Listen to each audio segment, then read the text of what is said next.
High, hello. একটা কথা তো আমরা সবাই জানি, সেটা হচ্ছে কেউ যদি আমাদেরকে নিয়ে খারাপ কিছু বলে তাহলে আমাদেরকে ইগনোর করতে হয়, তাই না? তো এরকম জাস্ট ইগনোর কথাটা বলা খুব সহজ, কিন্তু আসলে এটা করাটা কিন্তু ততটাই কঠিন। এটা যে কেউ করতে পারে না, আর করা সম্ভবও হয় না।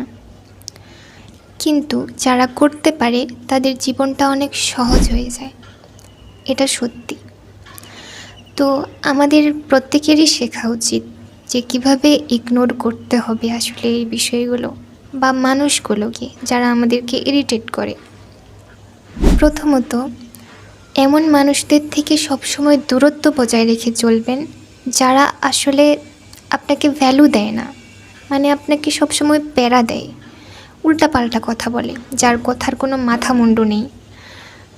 শুধুই তার সাথে কথা বলে আপনার সময় নষ্ট করার কোনোই প্রয়োজন নেই, শুধু আপনার মানসিক শান্তি নষ্ট করবে। অতএব তাদের থেকে 100 গজ দূরে থাকবেন সবসময়।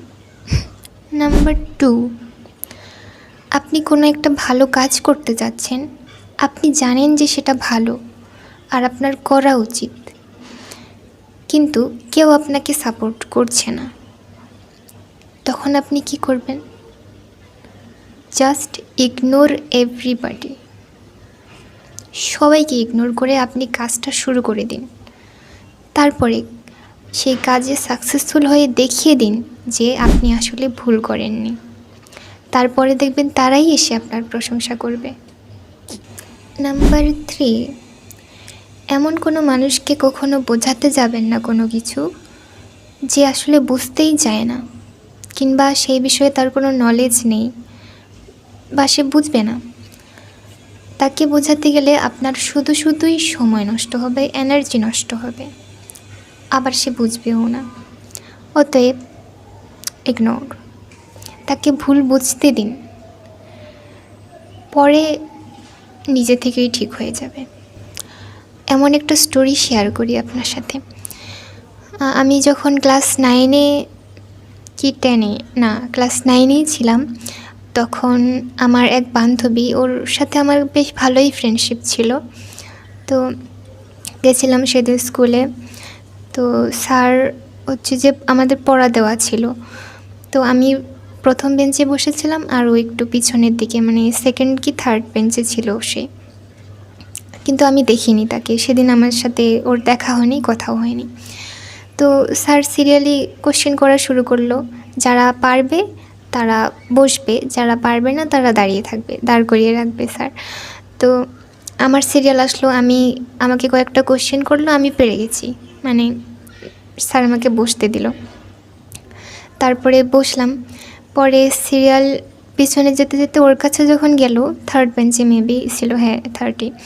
তো ওকে কোশ্চেন করলো, কিন্তু ও হচ্ছে পারেনি, দাঁড়িয়েছিল। তখন আমি পিছনে ফিরে দেখলাম যে ও দেখে, তারপরে আমি জিজ্ঞেস করলাম যে কী রে, কেমন আছিস? ও তখন এমন একটা রিয়েকশন দিল, বলছে তুই আজকে পড়া পেরেছিস বলে আমাকে এরকম ইনসাল্ট করতেছিস। এইভাবে বলো, মানে আমি যেন ওর খুব অন্যায় করে ফেললাম অথবা অপরাধ করে ফেললাম, এরকম একটা রিয়েকশন দিচ্ছিল। আমি তো বুঝতে পারছিলাম না ও কেন করছে এটা।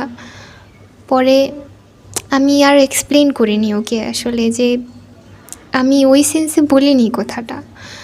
ওর সাথে আমার দেখাই হয়নি, প্রত্যেক দিন ওর সাথে কুশল বিনিময় হয়, ও দেখা হলেই বলে যে কেমন আছিস, নাই, এ ধরনের ভালো মন্দ জিজ্ঞেস করা হয়। কিন্তু সেদিন তো দেখাই হয়নি, ওই ক্লাসেই প্রথম দেখা হলো। তো সেই অনুযায়ী আমি দেখতে পেয়েই বললাম, জিজ্ঞেস করলাম, কিন্তু ওইটাকে যে ও খারাপভাবে নেবে সেটা আমিও বুঝতে পারিনি। আর আমি ওই ইন্টেনশন নিয়ে বলেই নি যে আজকে আমি পড়া পেরেছি, ও পারেনি বলে ওকে ইনসাল্ট করার জন্য বললাম। কিন্তু তখন আমি এক্সপ্লেনও করতে চাইনি, একদম চুপচাপ ছিলাম। আমি ভাবলাম আমি তো বলিনি, আমি তো কোনো খারাপ কিছু বলিনি। তারপর ক্লাস শেষে ও আমার কাছে এসে বলল, নিজে থেকেই এসে বলল যে স্মৃতি সরি, আসলে আমি বুঝতে পারিনি যে তুই আসলে খারাপভাবে বলিসনি। আমি তখন পড়া পারিনি, তো আমার মাথা ঠিক ছিল না। আসলে আমি সরি, আমি তোকে ভুল বুঝছিলাম। এই যে কত সুন্দর একটা জিনিস হলো। এই জন্যেই আমার এই কাহিনিটা মনে আছে আসলে, যে সত্যি এটা মনে রাখার মতো না, আর আমার মনে থাকবে সারা জীবন। ওই বান্ধবী কিন্তু আমার অনেক ভালো, অনেক মেধাবী। আর আমি ওকে ইনসাল্ট করার জন্যও বলি নাই, এখনও বলছি না। ও সত্যি অনেক ভালো। ভালো না হলে তো সে নিজে নিজে রিয়েলাইজও করতো না, তাই না? তাহলে আমরা বলতে পারি যে কোনো বিষয়, যে কোনো প্রবলেম হোক বা কোনো মানুষ হোক ইরিটেটিং, সবসময় ইগনোর করতে হবে এগুলোকে। এক্সপ্লেন করারও দরকার নেই, কারণ সে বুঝবেই না, অথবা বুঝলেও সে পরে নিজে থেকেই বুঝে নেবে। সেই দায়িত্ব আপনাকে নিতে হবে না। আপনাকে সঠিক প্রমাণ করানোর জন্য আপনার প্রমাণ জোগাড় করে তার কাছে দেখাতে হবে না, সে নিজেই বুঝে যাবে, যদি সে সত্যিই ভালো মানুষ হয় তো। আর যদি সেরকম টাইপের মানুষ হয় তাহলে থাক, দরকার নেই, না বুঝলে নাই। নিজেকে ভালোবাসাটাই আপনার সবচেয়ে বড় কর্তব্য, আর প্রথম কাজ সেটাই হওয়া উচিত।